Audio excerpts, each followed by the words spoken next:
Сабақтың тақырыбы түркі халықтарының музыкалық дәстүрі.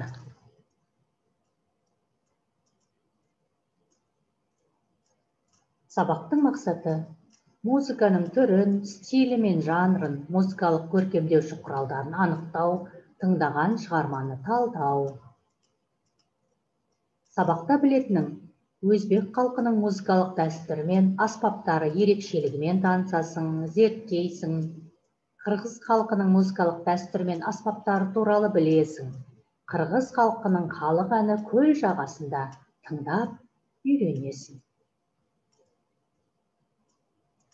Өзбек халқының музыкалық дәстүрі.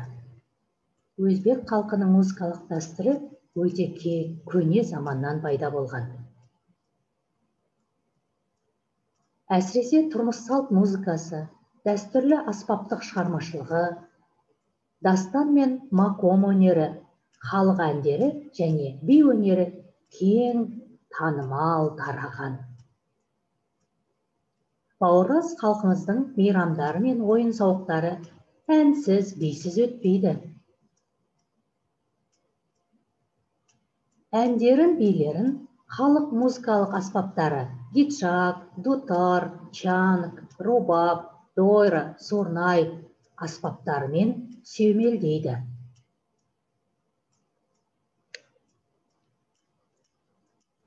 Бұл өзбек ұлттық аспаптың тарихы тереңге кетеді. Бұл аспап әрине қазақ ұлттық аспапқа, дамбыраға өте ұқсайды. Бұл дутар негізі парс тілінден алынған атауы. Ду деген екі деп мағынасын білдіреді, тар деген мынау ишекті білдіреді. Бұл да дамбыра сияқты екі ишектен болады.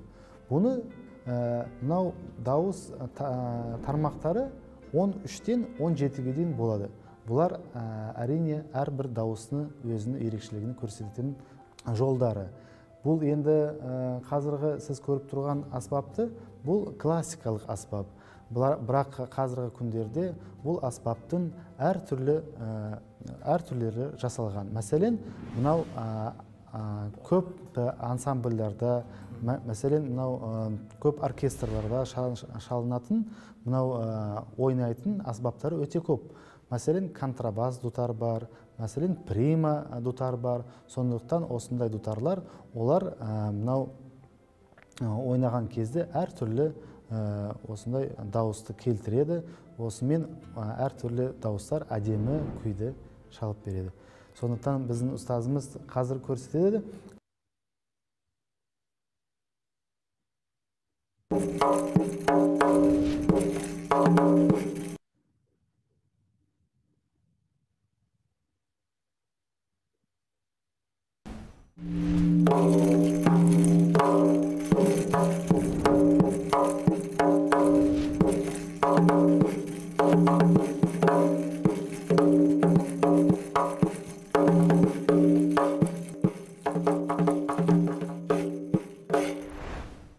Өзбек ұлттық соққыш аспаптың үйренетін боламыз.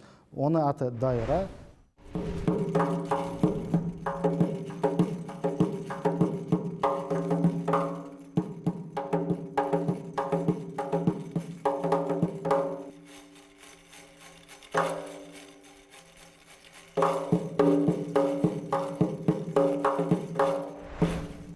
Өзбек соққыш аспап дайра бұл тек қана Өзбекстанда емес, басқа да мемлекеттерде өте көп қолданады.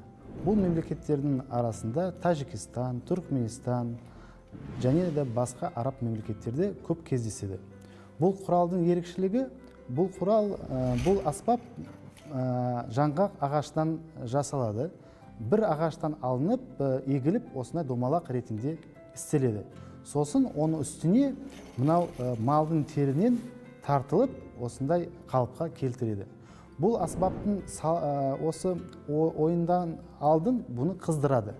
Бұны қыздырған кезде бұны дауысы ерекше болып шығады. Енді тағы да бір айтатын кезіміз, қалай біз бұл құралда ойнауды бастаймыз? Бұл ойнауды үйрену үшін ең біріншіден екі соққышты үйрену керек. Бұл соққыштар бум-бак деп аталады. Тағы бір рет.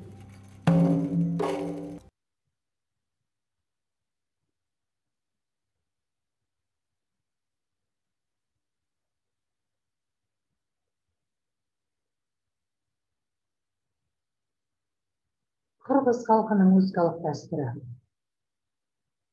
Қазақ халқының көршілес қырғыз халқының арасында ұқсастықтар көп. Тілдеріміз өте жақын болумен қатар, біздің әдет-ғұрпымыз, дәстүрлеріміз де ұқсас. Қырғыздың қомыз аспабы біздің домбыра аспабымызға ұқсайды. Қырғыздың халық ақын әншілерін ақын немесе ыршы деп атайды. Қазақ шығармашылығының ең көне түрі саналатын жыр қырғыз халқында да бар. Жырдың негізі батырлық жырлар. Әрбір елдің өзіне ғана тән ерекшелігі де бар. Манас атты жырдың айналасында бүкіл қырғыз халқының жырлары шоғырланған. Жыр орындайтын адамды манасшы деп атайды. Қазақ халқының өнеріндегі айтыс өнері қырғыз өнерінде де кеңінен дамыған. Айтысқа қатысушыларды айтысшы деп атайды.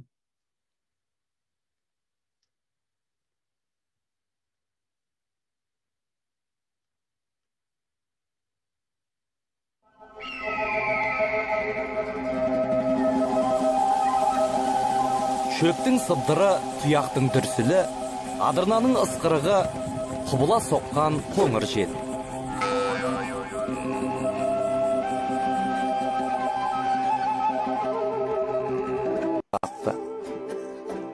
Әрбір қолданған бұйымы, құрал жабдық, кез келген тұтынған заты көшпелі өмір салтына қарай икемді, жеңіл әрі ыңғайлы етіп жасалды. Фолк-арт ұлы көшпелілер өркениеті құрған музыкалық аспаптарға арналған жоба.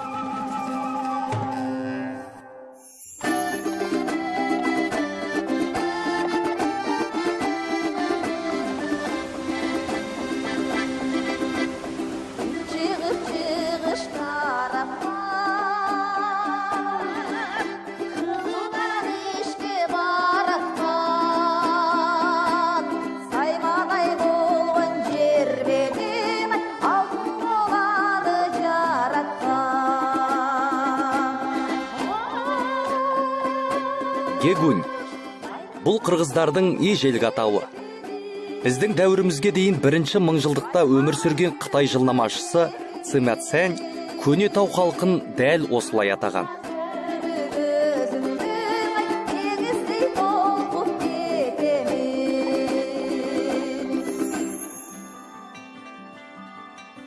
Қытайдың тағы бір деректерінде Енисей қырғыздары былай деп суреттеледі. Ерлері жүннен жасалған ақ бас киім, ал әйелдері жүннен тоқылған көйлектер немесе сырттан әкелінетін жібек киген. Айларды, маусымдарды және 12 жылдық циклдарды да білген. Жазулары болған. Флейта, шен және ұрмалы аспаптарды да меңгерген.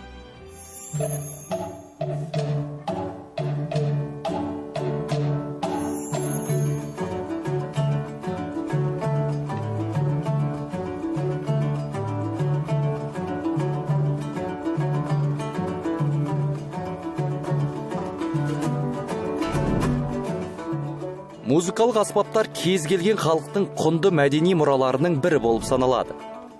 Өйткені оның түріне, аспапты жасауға қолданылған материалдарға қарап, сол ұлт пен ұлыстың өмір салтын, дәстүрін, дүниетанымын тануға болады. Сол музыкалық аспаптардың дыбысы да кездейсоқ емес. Сол заманның тұрмыс тіршілігінің үні деп айтуға болады.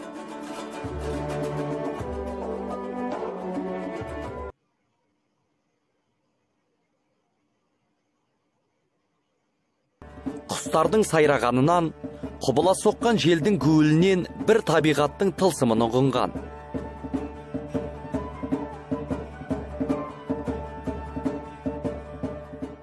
Дөңгеленген дүниеде неше түрлі дыбыс естиміз. Күнделікті күйбің тірлікте біз оны қанша рет естиміз. Тек мән бермеуіміз мүмкін. Тіпті судың ағысынан да симфонияны аңғаруға болады. Демек, аспаптарға қолданған материалдардың құрамындағы судың, топырақтың энергиясы мен музыканың үнінде де магиялық күштің барын ұғынуға болады. Себебі музыка ол табиғаттың үні. Сондықтан жан дүниені тебірентіп, неше түрлі күйге бөлейді. Қырғыз музыкасы өзіндік сарыны, қайталанбас ерекшелігі бар. Оның ішінде көшпелі халықтың өзіндік философиясы жатыр. Темір қомыз варганның қырғызша бір түрі. Бұл аспап түркі халықтарының арасында кеңінен тараған. Талай ғасырлардан келе жатқан бұл аспап өзінің табиғи құндылығымен маңызды. Қомызды жасауда темірді доға тәрізді иеді. Ортасындағы тілінің бір ұшын ілмек қылып түйіндейді.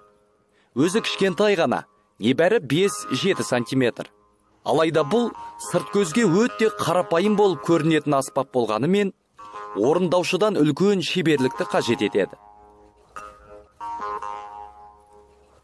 Ойнаған кезде темір қомызды ерін немесе тістермен қыстырып алу керек. Бұл ретте ауыз қуысы резонатордың қызметін атқарады. Ауызбен тыныс алудың артикуляциясын өзгерткен жағдайда, ол аспаптың тембріне өзгерістер енгізуге мүмкіндік береді.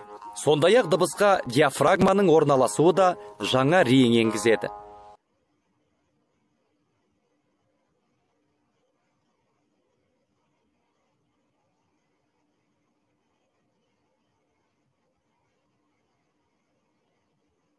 Қырғыздың халық әні көл жағасында.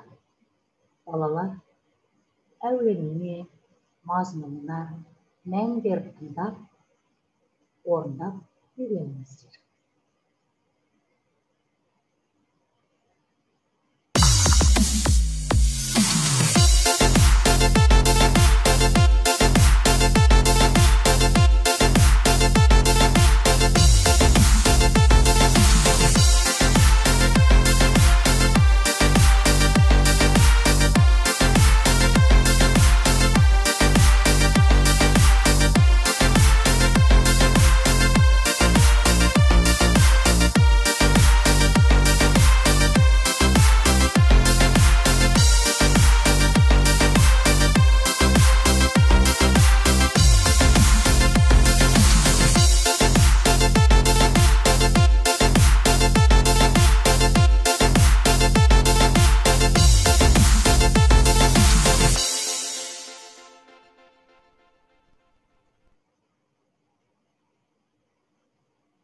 Сабақтан алған әсерің және білімің туралы өз-өзіңді бағалап, баспалдақтың қай сатысында тұрсың?